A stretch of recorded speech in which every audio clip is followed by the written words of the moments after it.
إن الحمد لله نحمده ونستعينه ونستغفره ونعوذ بالله من شرور أنفسنا ومن سيئات أعمالنا من يهده الله فلا مضل له ومن يضلل فلا هادي له وأشهد أن لا إله إلا الله وحده لا شريك له وأشهد أن محمدا عبده ورسوله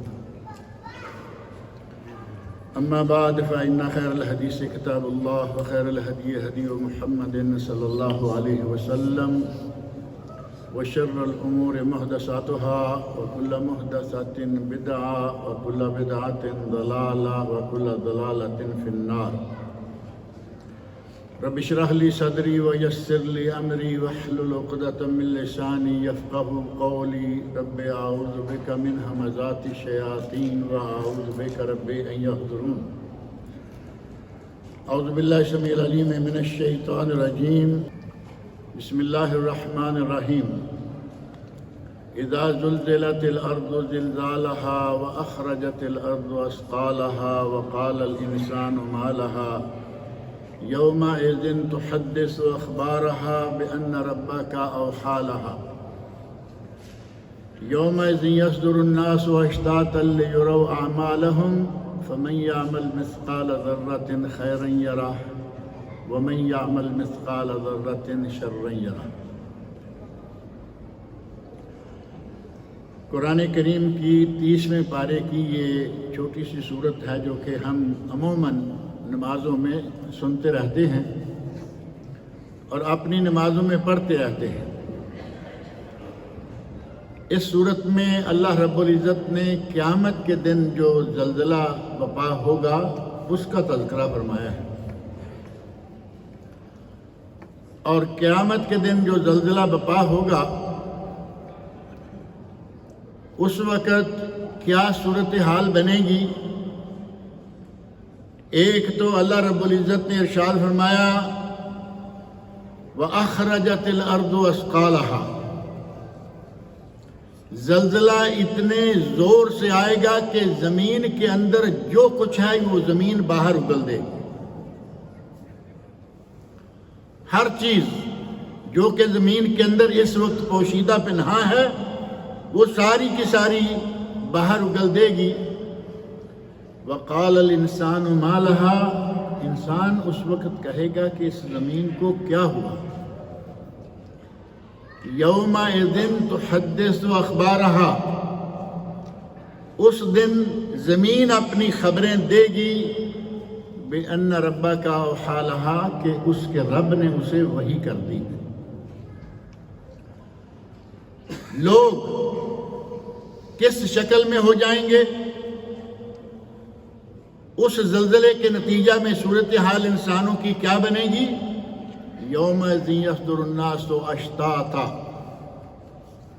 لوگ بکھر جائیں گے جس طرح روشنی پر پروانے بکھرے گھومتے پھرتے ہیں، کوئی منزل نہیں، کوئی پتہ نہیں، اسی طرح لوگ جو ہیں وہ زمین پر بکھر جائیں گے۔ لیروا اعمالہم، تاکہ وہ اپنے اپنے اعمال کو دیکھیں۔ فمن یعمل مثقال ذرۃ خیرا یرہ، جس نے ذرہ برابر بھی خیر کا کام کیا ہوگا وہ دیکھ لے گا۔ ومن یعمل مثقال ذرۃ شرا یرہ، اور جس نے ذرہ برابر بھی شر اور برائی کی ہوگی وہ بھی دیکھ لے گا۔ یہ تو ہے 30ویں سپارے میں سورۃ زلزال، جبکہ سورۃ الحج کے شروع میں بھی اللہ رب العزت نے زلزلے کا ذکر کیا ہے۔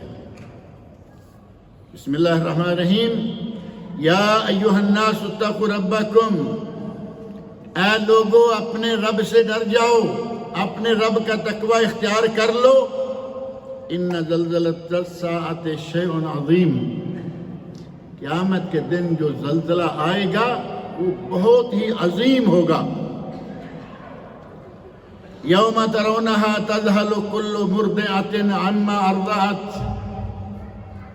اس دن تم دیکھو گے کہ اپنے بچے کو دودھ پلانے والی اپنے بچے سے غافل اور بے خبر ہو جائے گی۔ ماں کا تو آپ کو علم ہے کہ اپنے بچے کے ساتھ کتنی اٹیچمنٹ ہوتی ہے۔ بچے کو ذرا تکلیف ہو ماں بیتاب ہو جاتی ہے، لیکن وہ زلزلہ ایسا ہوگا کہ ماں کو اپنے بچے کی پرواہ نہیں ہوگی، بھائی کو بھائی کی، بہن کو بہن کو، کسی کو کوئی نہیں پوچھنے والا۔ اس وقت اللہ رب العزت فرماتے ہیں وَتَضَعُ كُلُّ ذَاتِ حَمْلٍ حَمْلَهَا، ہر حمل والی عورت خوف زدہ ہو کر اپنا حمل گرا دے گی۔ اور تو خود تو حمل نہیں گرا سکتی نا، لیکن اس زلزلے کا خوف اتنا ہوگا کہ اس خوف کے نتیجہ میں اس کا حمل جو ہے ساقط ہو جائے گا۔ وَتَرَى النَّاسَ سُكَارَىٰ، آپ دیکھیں گے کہ لوگ کچھ ایسے پھر رہے ہیں جیسے پاگل ہیں۔ سکارا سکران، نشے میں ہے، جیسے کوئی نشے میں دھت گرتا پڑتا ہے، تم دیکھو گے کہ یہ اسی طرح پھر رہے ہیں۔ وَمَا هُمْ بِسُكَارَىٰ، لیکن یہ نشے میں نہیں ہیں، یہ نشے میں نہیں ہیں۔ وَلَكِنَّ عَذَابَ اللَّهِ شَدِيدٌ، حقیقت یہ ہے کہ اللہ کا عذاب اتنا سخت ہے کہ اب انہیں اپنا کوئی ہوش ہی نہیں ہے۔ یہ ہے قیامت کے دن آنے والے زلزلے کی چھوٹی سی ایک جھلک، اور اگر اس سے بہت ہی چھوٹی جھلک دیکھنی ہو تو یہ جو ہمارے یہاں زلزلے موقع و موقع آئے رہتے ہیں، ابھی پچھلے دنوں سوریا میں، ترکی اور سوریا دونوں ملکوں میں زلزلے آئے۔ اس زلزلے میں آپ نے دیکھا، خبروں میں دیکھا، سنا، کتنے لوگ مر گئے، کتنے لوگ زخمی ہوئے، کتنے لوگ بے گھر ہوئے، بلڈنگوں کی بلڈنگیں، مکانوں کے مکان، دکانوں کی دکانیں، تباہی مچ گئی۔ یہ کیوں ہے؟ اللہ رب العزت اپنے بندوں کو اس طرح مشقتوں میں مبتلا کر رہا ہے، تو وجہ کیا ہے؟ یقیناً یہ کہا جا سکتا ہے کہ یہ اللہ رب العزت کی ایک حکمت ہے۔ پہلی بات یہ کہ اس کی حکمتوں کو ہم نہیں جانتے، لیکن کچھ باتیں ایسی ہیں کہ جو اس نے قرآن کریم میں بتائی ہیں، ہمیں نبی اکرم صلی اللہ علیہ وسلم کی زبان مبارک سے بتائی ہیں۔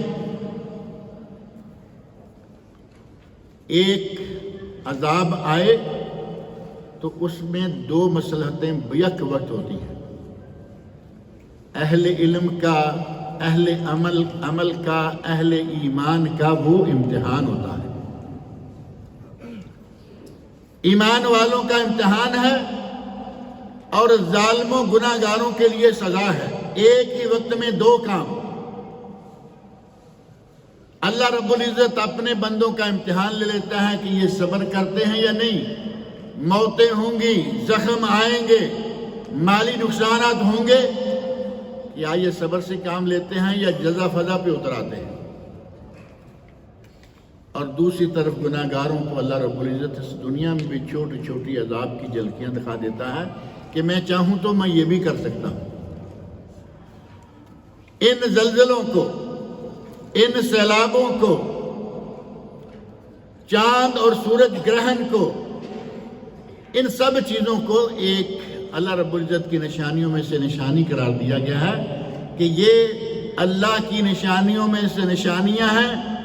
صحیح بخاری و مسلم کی حدیث ہے، نبی اکرم صلی اللہ علیہ وسلم ارشاد فرماتے ہیں ان الشمس والقمر آیاتان من آیات اللہ،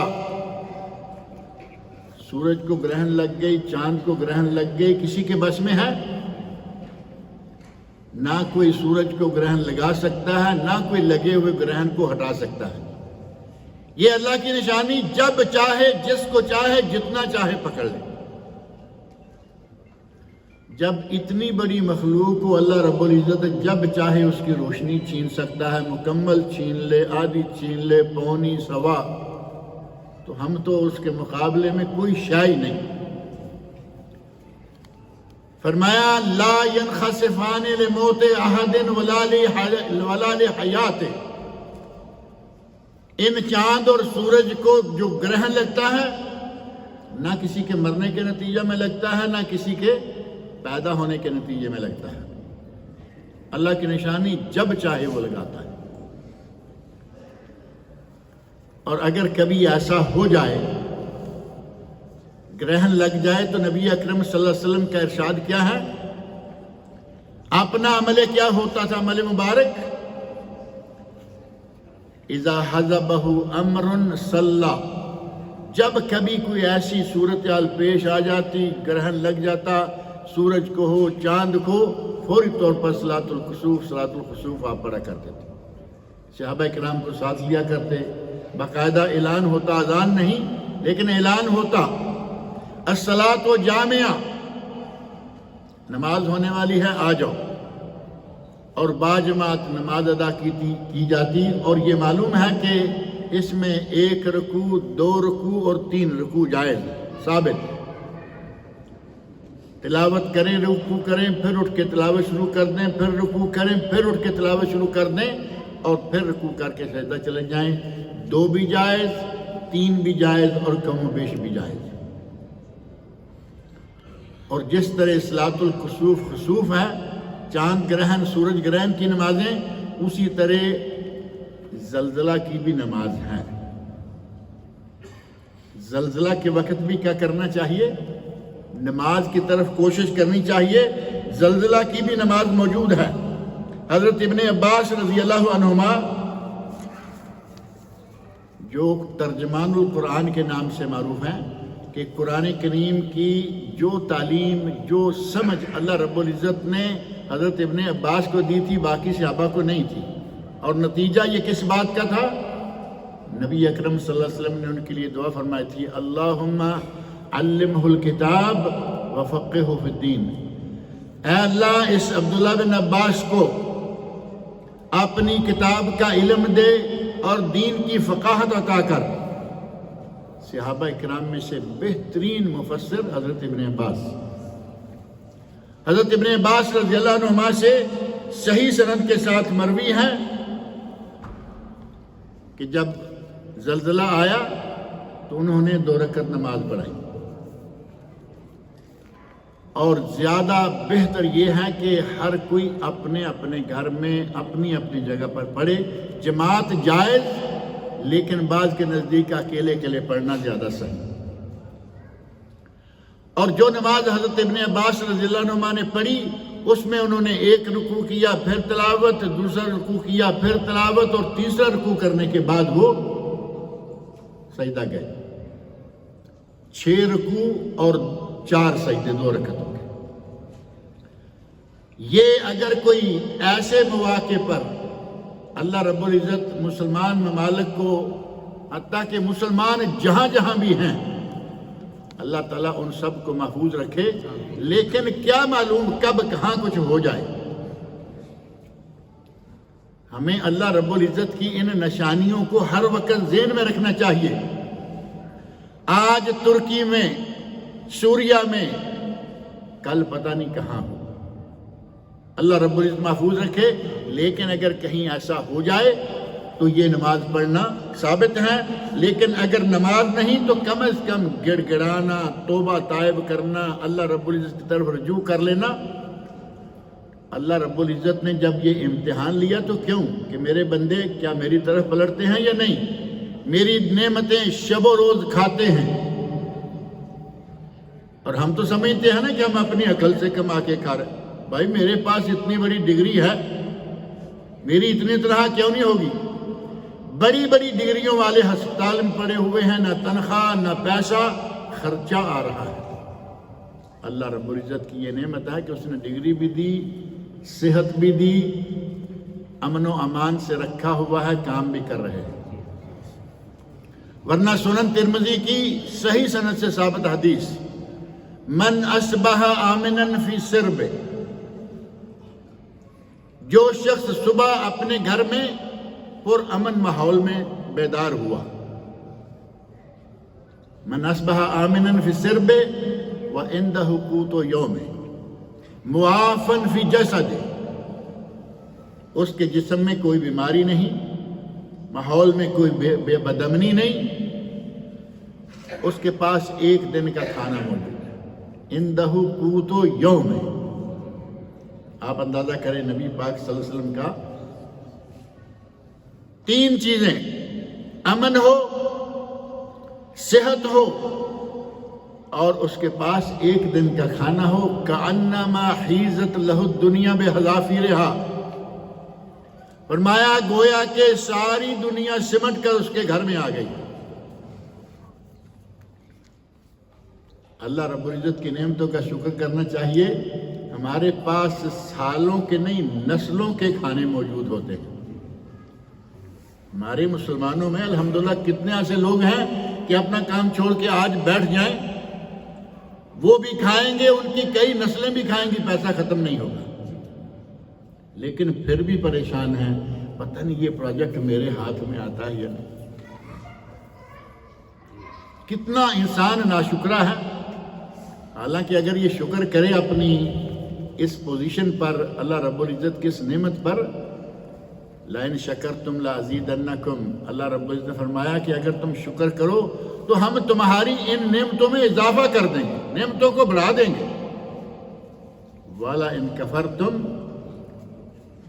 اگر کفر کرو گے، انکار کرو گے، إِنَّ عَذَابِي لَشَدِيدٌ، تو پھر یاد رکھو کہ میرا عذاب بڑا سخت ہے۔ زمین کا ہل جانا عذاب بھی ہے، امتحان بھی ہے۔ سمندر کا اپنی حدود سے باہر نکل آنا آزمائش بھی ہے، عذاب بھی ہے۔ کچھ عرصہ پہلے سونامی آیا نا، وہی سمندر جو آج ہے، وہی سمندر جو پہلے بھی تھا، تھوڑے سے وقت میں بہت بڑی دنیا کا ایک حصہ اس نے تباہ کر کے رکھا۔ اللہ رب العزت آزمانا چاہے تو وہ سمندر سے، آزمانا چاہے تو وہ ہوا کے ساتھ، آندھی طوفان، وہ آزمانا چاہے تو بارش کے ساتھ۔ بارشیں تباہیاں لاتی ہیں یا نہیں؟ تھوڑی سی بارش زیادہ ہو جائے تباہی مچ جاتی ہے، سیلاب آ گئے۔ پچھلے دنوں پاکستان میں، انڈیا میں سیلاب تھے، تباہی مچی ہوئی تھی۔ آج جس طرح سوریا میں، ترکیہ میں مکانات گرے ہیں، اسی طرح سیلابوں نے بھی کیا۔ اللہ کی یہ نشانیاں ہیں، مختلف رنگ کی نشانیاں۔ ان نشانیوں میں اور ان کے آنے سے پہلے ہمیں اللہ کی طرف رجوع کرنا چاہیے، گڑگڑانا چاہیے۔ قرآن کریم سورۃ الانعام آیت نمبر 43، فَلَوْلَا إِذْ جَاءَهُمْ بَأْسُنَا تَضَرَّعُوا، ان کے پاس جب ہماری طرف سے یہ عذاب آیا، تکلیف آئی، مشقت آئی، تو یہ گڑگڑائے کیوں نہیں؟ اللہ رب العزت فرما رہے ہیں کہ عذاب آ گیا پھر بھی گڑگڑائے نہیں، اور ساتھ ہی ارشاد فرمایا وَلَكِنْ قَسَتْ قُلُوبُهُمْ، ان کے دل پتھر ہو چکے ہیں۔ کچھ لوگ ایسے ہیں ان عذابوں میں بھی اللہ رب العزت کی طرف لو لگائے رکھتے ہیں۔ آپ نے اس زلزلے کے دوران سنا ایک آدمی کو نیچے سے، ملبے کے نیچے سے نکالنے کی کوشش کر رہے ہیں، اور وہ کہہ رہا ہے مجھے نماز پڑھنے کا طریقہ، موقعات، راستہ، کعبہ، اور نیچے اس کو یہ نہیں معلوم ہو رہا کہ کیا ہے، لیکن مجھے نماز کا بتاؤ۔ آپ اندازہ کریں، پھنسا ہوا ہے، ملبہ پڑا ہوا ہے، کسی سراغ سے پتہ چلا کہ نیچے آدمی ہے، اور وہ نماز کا کہہ رہا ہے مجھے بتاؤ کہ نماز کا وقت کیا ہے۔ جن کا اللہ کے ساتھ تعلق ہے وہ ان حالات میں بھی تعلق قائم رکھتے ہیں۔ آج باہر آپ کو ننگی برہنہ کہتے ہیں یا نیم برہنہ عورتیں آپ کو بازاروں میں ملیں گی، لیکن نیچے سے ایک عورت کو نکالا جا رہا ہے، وہ کہہ رہی ہے کہ میرے پاس کوئی پردے کے لیے کپڑا نہیں، مجھے حجاب کے لیے کپڑا دو، مجھے نیچے سے بعد میں نکالنا، پہلے مجھے کپڑا دو۔ مرد ہوں، عورتیں ہوں، جب ان کا اللہ کے ساتھ تعلق قائم رہے تو ہر حال میں قائم رہتا ہے۔ ان لوگوں کی آزمائش اور برے لوگوں کے لیے عذاب، لیکن کچھ لوگ ایسے ہیں کہ عذاب بھی آ جائے، جیسے ہی وہاں سے فارغ ہوئے جیسے تھے ویسے ہی ہو گئے۔ وَلَكِنْ قَسَتْ قُلُوبُهُمْ، اللہ فرما رہے ہیں ان کے دل سخت ہو گئے ہیں، پتھر ہو گئے ہیں۔ وَزَيَّنَ لَهُمُ الشَّيْطَانُ مَا كَانُوا يَعْمَلُونَ، اور شیطان نے ان کے عملوں کو، ان کے کرتوتوں کو مزین کر رکھا ہے کہ تم کمال کر رہے ہو۔ اگر کبھی ایسا موقع آ جاتا ہے تو ہمیں صرف خبر پڑھ کے ٹھیک ہے بھائی وہاں تو بڑی تباہی مچ گئی، ہم سے یہی ہو رہا ہے نا آج کل، تباہیاں ٹیلی ویژن میں دیکھ لیں، موبائل میں دیکھ لیں، یہاں دیکھ لیں، پڑھ لیں، خبریں سن لیں، اور ہمارے کان پر جوں تک نہیں ڈوبتی کہ ہم پہ بھی یہ عذاب آ سکتا ہے، ہم کیوں نہ ان لوگوں کا کسی نہ کسی رنگ میں تعاون کریں۔ کتنا تعاون ہم کر رہے ہیں؟ وَلَكِنْ قَسَتْ قُلُوبُهُمْ، ہم تو دور ہیں لیکن پھر بھی دل پتھر ہو چکے ہیں۔ ان کے لیے کم از کم ایک آدمی سوچے کہ میں تھوڑے سے پیسے دے دیتا ہوں، کسی کو ایک وقت کا کھانا نصیب ہو جائے گا، زیادہ توفیق ہے کسی کو کپڑا نصیب ہو جائے گا، زیادہ توفیق ہے کسی کو تھوڑے لوگوں کے پیسے پہنچنے سے مکان بنانے کی طاقت آ جائے گی۔ اور آپ کے علم میں ہے کہ سعودی گورنمنٹ ہمیشہ اس قسم کے حالات میں بہت ہی اسپیشل انتظامات کرتی ہے۔ جسر کا معنی تو آپ سمجھتے ہیں نا، یہ جسر جو بحرین و خبر کے درمیان ہے، سعودیہ اور بحرین کے درمیان جسر کا معنی پل۔ سعودی عرب حکومت ہمیشہ جب بھی کبھی اس طرح کی کوئی کسی خاص طور پر مسلمان ملک پر مصیبت آئے تو امداد کا پل قائم کر دیتی ہے، جہاز مسلسل جا رہے ہیں، آ رہے ہیں، سامان پہنچا رہے ہیں۔ اور گورنمنٹ نے بینکوں میں، سارے بینکوں میں جو ایک مستقل ایک ہی اکاؤنٹ ہوتا ہے، ہر بینک میں وہی اکاؤنٹ، آپ سرچ کریں تو آپ کے سامنے آ جائے گا ساہم، شارک، ڈونیشن کے لیے کنٹریبیوٹ، اپنا حصہ ڈالا۔ اب وہاں آپ کون ہیں کوئی نہیں جانتا، آپ نے کیا ڈالا ہے کوئی نہیں جانتا، آپ نے ارب ملین ڈالے، آپ نے لاکھوں ڈالے، آپ نے 10 ریال ڈالے، کوئی نہیں جانتا۔ کھولو اپنے اکاؤنٹ سے، آج کل تو ہر کسی کے موبائل کے اندر ہی بینک موجود ہے یا نہیں، نہ کہیں جانا ہے نہ ہی کچھ کرنا ہے۔ شاپنگ ہم آن لائن اپنے موبائل سے چلتے پھرتے کرتے رہتے ہیں۔ ان فقراء اور مساکین کے لیے بھی کچھ کرو۔ اگر ان کے لیے کچھ کریں گے تو اللہ کہہ رہا ہے کہ یہ گویا کہ تم مجھے قرضہ دے رہے، اللہ کو قرضہ دے رہے ہیں اپنوں کو، اپنے ہیں نہیں، ہمارے مسلمان ہیں، اپنوں کو دے رہے ہیں۔ اللہ رب العزت اسے قرضہ شمار کر رہا ہے۔ اللہ رب العزت فرماتے ہیں وَإِن تُقْرِضُوا اللَّهَ قَرْضًا حَسَنًا يُضَاعِفُ لَكُمْ، اگر تم اللہ کو قرض حسنہ دو تو پھر اس کا بڑا چڑھا کے بدلہ دے گا۔ واللہ شکور حلیم، اللہ قدردان ہے، اللہ حلم والا بردبار ہے۔ اللہ بڑھا چڑھا کے کتنا دیتا ہے، یہ بار بار یہاں بات ہوتی رہتی ہے کہ ایک ریال خرچو 10، ایک ہی ریال خرچو 70، اور ایک ہی ریال خرچ کرو 700۔ واللہ یضاعف لمن یشاء واللہ واسع علیم، اللہ جسے چاہے 700 سے بھی زیادہ دیتا ہے، وہ وسعتوں والا ہے، علم والا ہے۔ ہمیں چاہیے کہ اس قسم کے حالات آئیں تو فوری طور پر اللہ کی طرف رجوع کریں۔ حضرت عبداللہ بن مسعود رضی اللہ عنہ فرماتے ہیں کہ اللہ رب العزت تم پر ناراض ہے۔ کوفہ میں زلزلہ آ گیا حضرت ابن مسعود کے زمانہ میں، تو انہوں نے کہا یا ایھا الناس ان ربکم یستعتبکم، تمہارا رب تم پر عتاب، غصہ میں ہے، تو اس نے یہ کیا ہے فَآتَبُوهُ، تم اس کے غصے کو دور کرو، یعنی اس کی طرف رجوع کرو، پلٹو۔ تفسیر طبری میں امام ابن جریر طبری رحمہ اللہ نے ان سے یہ واقعہ نقل کیا ہے۔ اور اسی طرح حضرت عمر فاروق رضی اللہ عنہ کے عہد مبارک میں صحیح سند سے ثابت ہے کہ ان کے زمانے میں زلزلہ آ گیا۔ حضرت عمر فاروق رضی اللہ عنہ نے فرمایا کہ دیکھو لوگو، تم میں گناہ بڑھ رہے ہیں، تم میں گناہ بڑھنا شروع ہو گئے ہیں اور اتنی جلدی عاجل اتنی جلدی تم نے گناہ کا راستہ اختیار کر لیا. ابھی کل نبی صلی اللہ علیہ وسلم وفات پائے ہیں.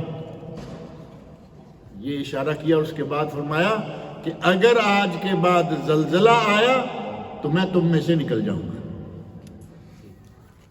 یہ کیوں کہا کہ اگر زلزلہ آیا؟ کیا بندے زلزلہ روک سکتے ہیں؟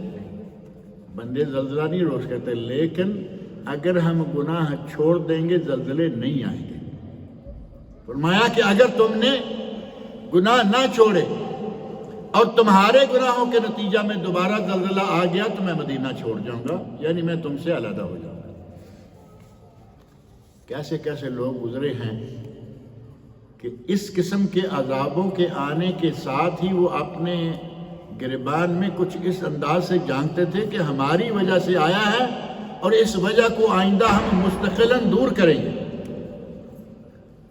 اور صحابہ کرام اور اس زمانے میں تابعین بھی موجود تھے، انہوں نے سب نے اس بات کو قبول کیا کہ واقعی ایسا ہو رہا ہے اور آئندہ ایسا نہیں ہوگا. زلزلہ آئے تو بھی ہمارے لیے خیر ہے. بعض لوگ تو سمجھتے ہیں ہر معاملے میں شر ہی شر ہے.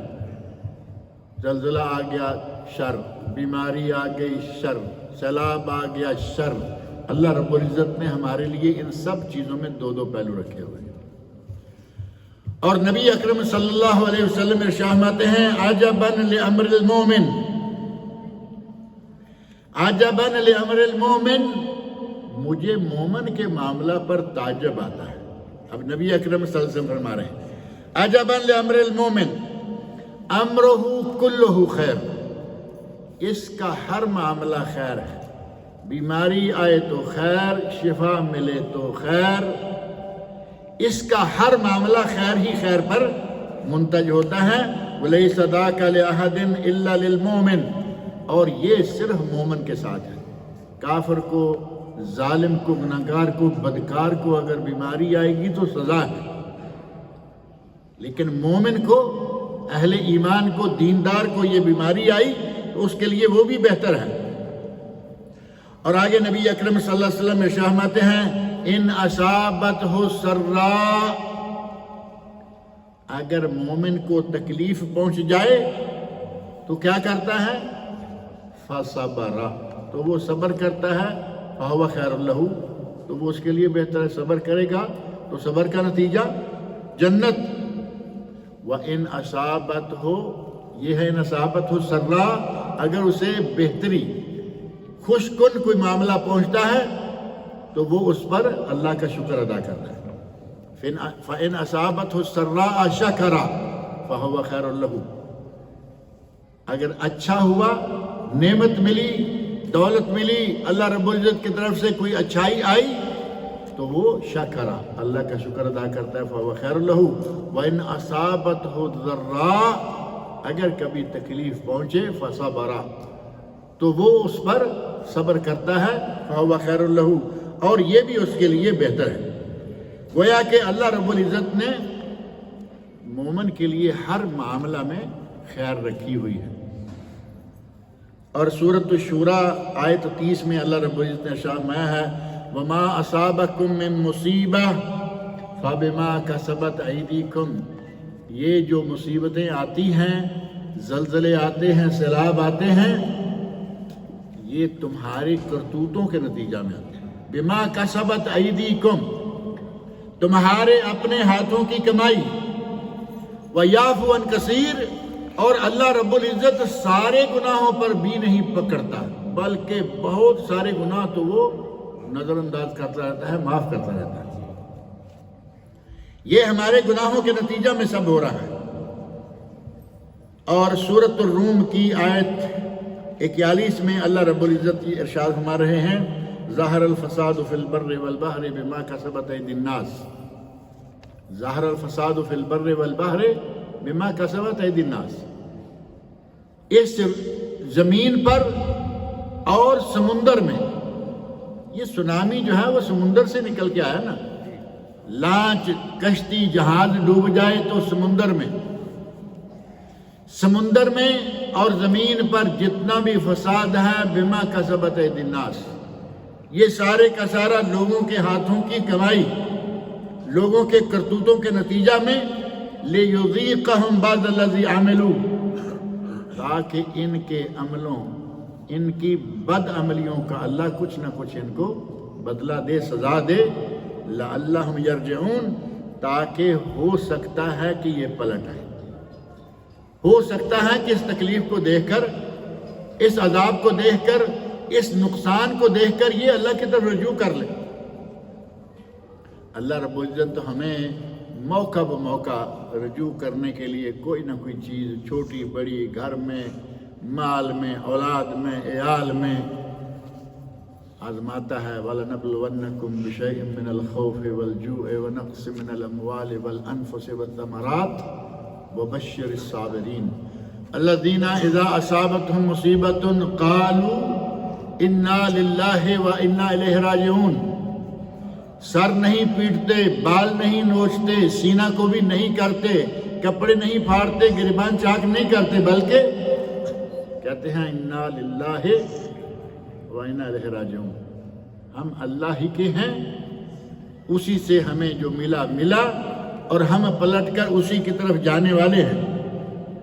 اولئک علیہم صلوات من ربہم ورحمہ واولئک هم المہتدون، یہی ہیں جن پر اللہ رب العزت کی رحمتیں ہیں، اللہ رب العزت کی طرف سے ان کو عنایتیں ملتی ہیں اور یہی ہدایت والے ہیں۔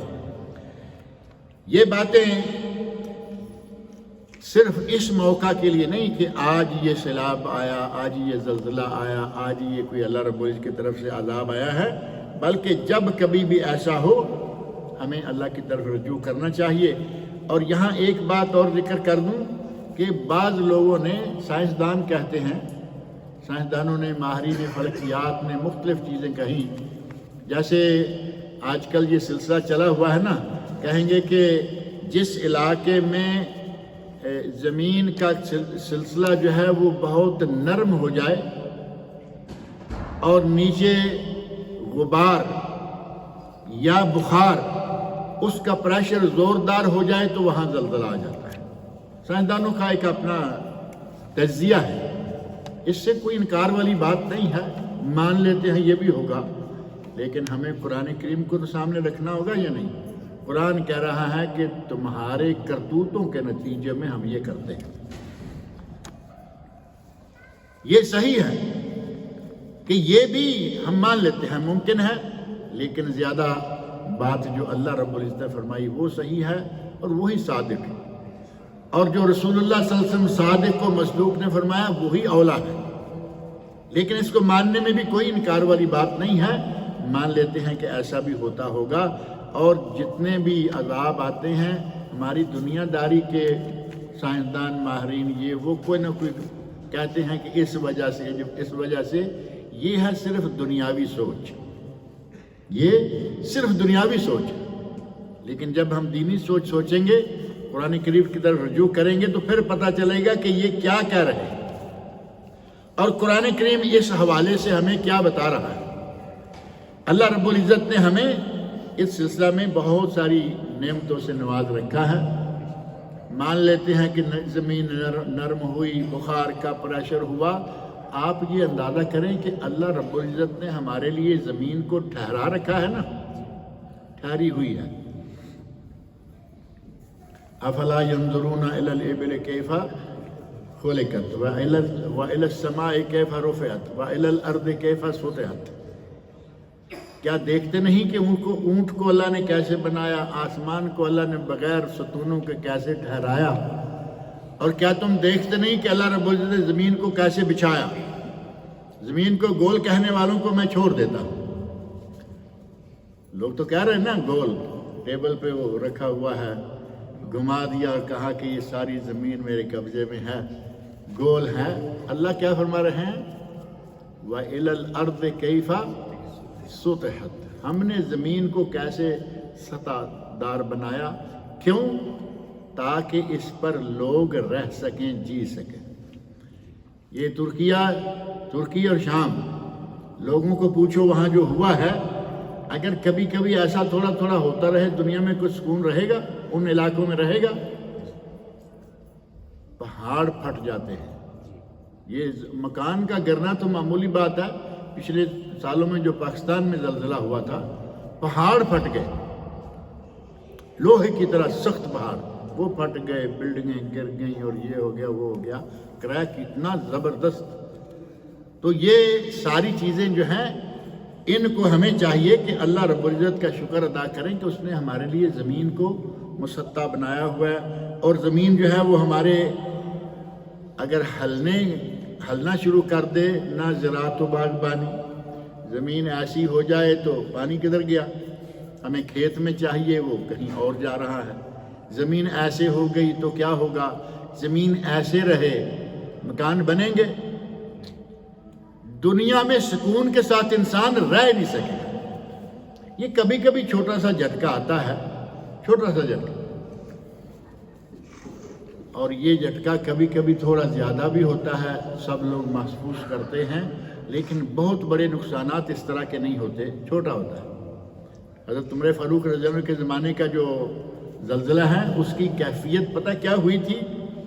اس زلزلہ میں ایسے ہوا تھا کہ 4 پائیاں ایک دوسرے کو ٹکرا گئی تھی. 4 پائیاں ایک دوسرے سے ٹکرا گئی. گھر کے اندر جو مثال طور بیڈ ہیں 2 کمرے میں، 4 پائیاں ہیں 2-3، تو یہ 4 پائیاں ایک دوسرے کو آ کے لگ گئی تھی. اور وہ وقت تھا کہ مکان، یہ ہمارے جو آج کل پلازے ہیں نا، پلازے نہیں تھے. کھجور کا مکان ہے، پھر آہستہ آہستہ پتھر مٹی کا 1 منزلہ مکان شروع ہوا، کہیں کہیں بمشکل 2 منزلہ مکان بنے. اس زمانے میں 2 منزلہ مکان بنے. آپ نے یہ خیبر میں جا کے کبھی دیکھا ہوگا، خیبر میں یہودیوں کے 2 منزلہ مکان ہیں، ان کے کھنڈرات موجود ہیں، آپ دیکھ سکتے ہیں آج بھی. تو اس وقت حضرت ابو ایوب انصاری رضی اللہ عنہ کا گھر، جہاں نبی اکرم صلی اللہ علیہ وسلم سب سے پہلے مدینہ میں پہنچے، اس کی بھی 2 منزلیں تھیں. حضرت ابو ایوب انصاری رضی اللہ عنہ ہوتے ہیں، یا رسول اللہ آپ اوپر تشریف لے جائیں. تو آپ نے فرمایا نہیں، میرے پاس لوگ آئیں گے، کہیں ایسا نہ ہو کہ تمہارا مکان گر جائے، تو مجھے نیچے رہنے دو، تم اوپر رہو. ظاہر ہے کہ ہمارے یہاں یہ جو تصور ہے نا بے ادبی والا، ان کے دل میں ادب ہے. صحابہ کرام رضی اللہ عنہ کے ادب کی بات سوچیں تو یقین مانیں ہم تصور بھی نہیں کر سکتے وہ کتنا ادب کیا کرتے. صحابی سے پوچھا گیا کہ تم بڑے ہو یا رسول اللہ صلی اللہ علیہ وسلم بڑے ہیں؟ اندازہ کریں کہ ان لوگوں کا ادب دل میں کتنا تھا. تم بڑے ہو یا رسول اللہ، عمر کی بات ہے. تو کہا کہ پیدا میں پہلے ہوا تھا، بڑے رسول اللہ صلی اللہ علیہ وسلم. یہ صحابی کا قول اور ثابت قول، پیدا میں پہلے ہوا لیکن بڑے رسول اللہ صلی اللہ علیہ وسلم نے بڑے کا لفظ اپنے ساتھ لکھانا گوارا نہیں کیا کہ میں بڑا اور آپ چھوٹے، نہیں، ورنہ بڑے وہی ہیں لیکن پیدا میں پہلے ہوا تھا.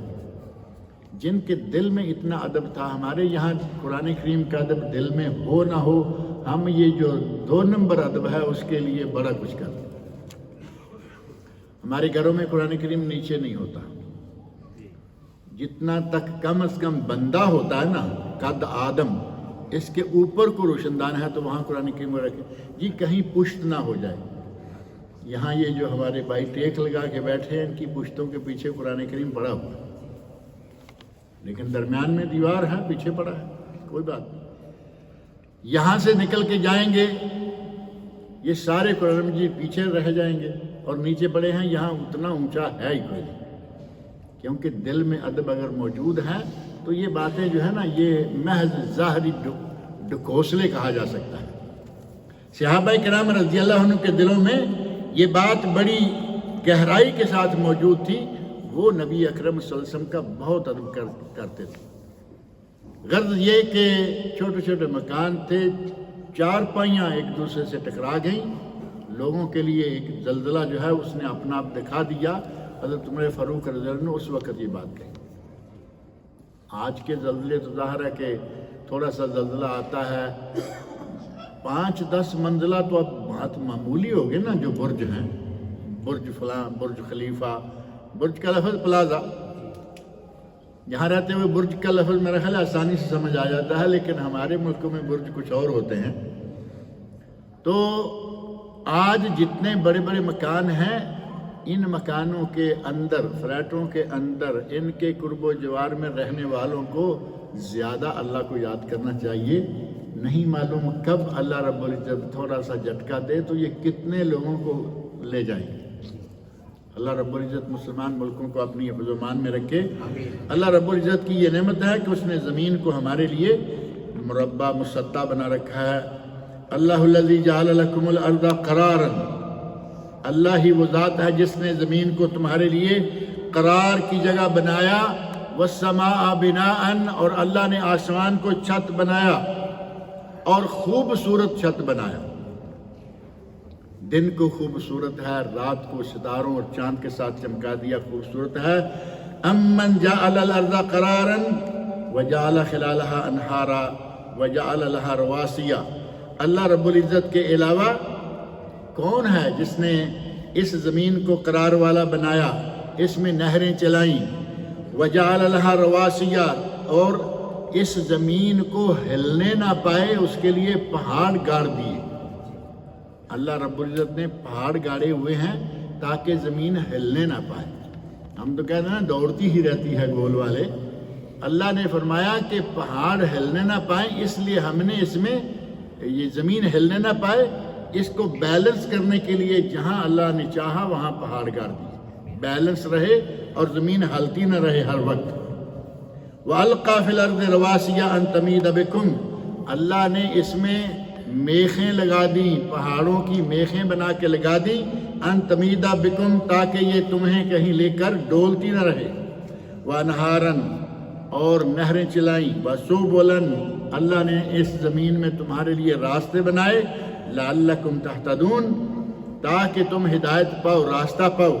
الم نجعل الارض مہادا، اس بارے میں ہے نا سورہ نبا، الم نجعل الارض مہادا، کیا ہم نے الم نجعل الارض مہادا، کیا ہم نے زمین کو مسطح، سطح والی نہیں بنا دیا، برابر نہیں بنا دیا، والجبال اوتادا، اور اس زمین میں پہاڑوں کے کیل نہیں ٹھونک دیے،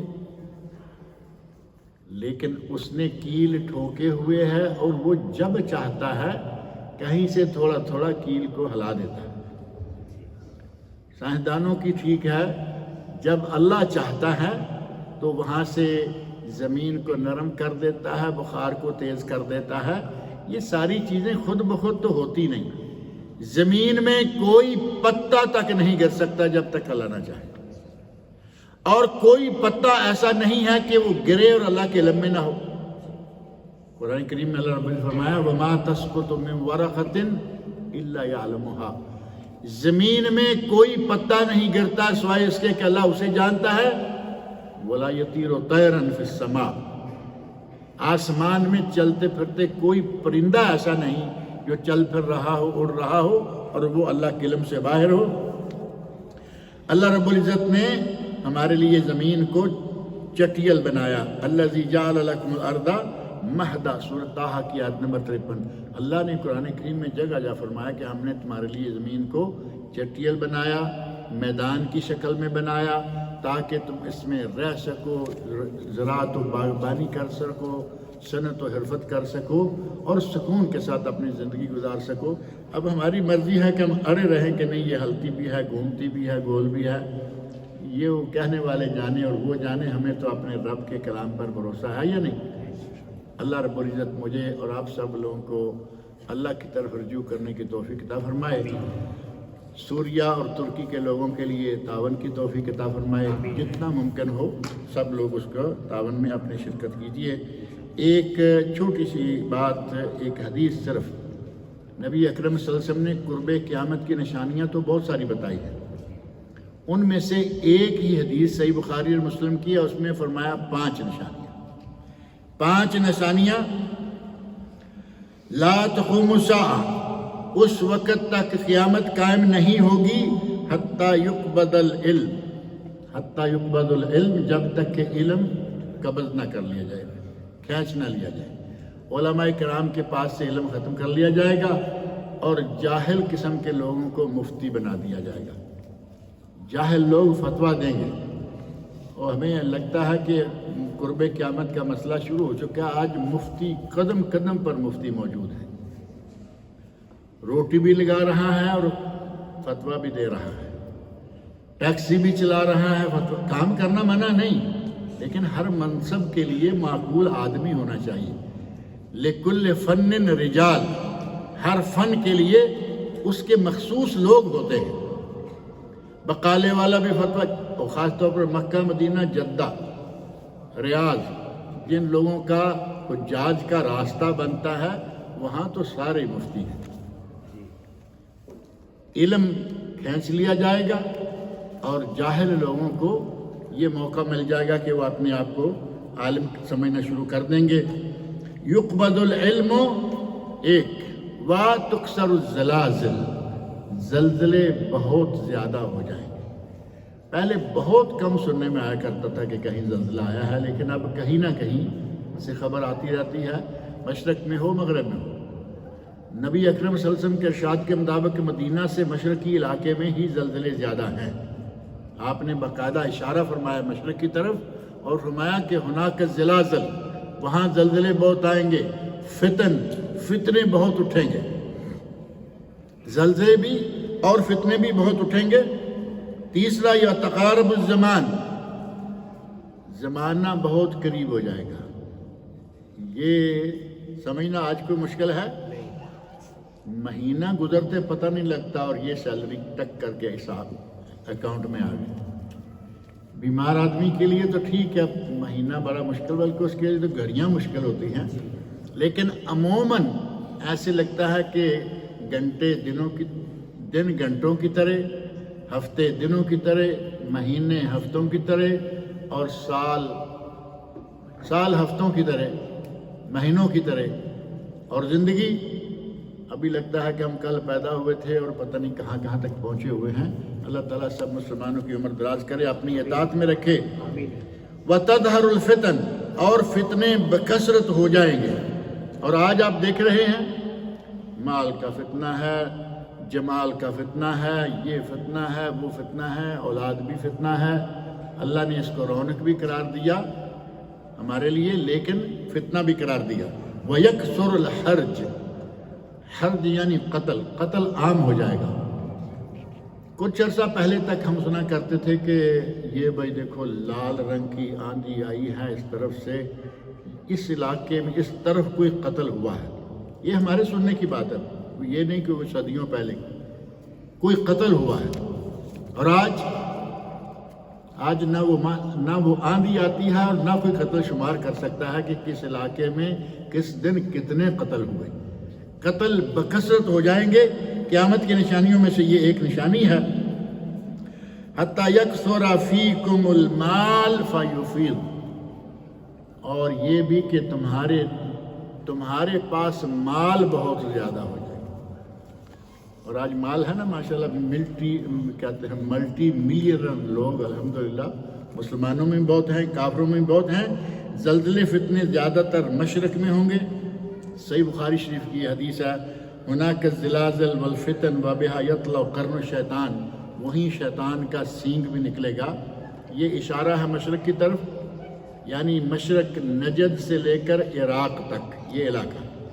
اور عراق میں کتنے فتنے آئے ان کا پتہ آپ کو اس سے چل سکتا ہے کہ عراق میں جنگ جمل، جس میں مسلمانوں کی بہت بڑی تعداد آپس میں لڑ کے شہید ہو گئی۔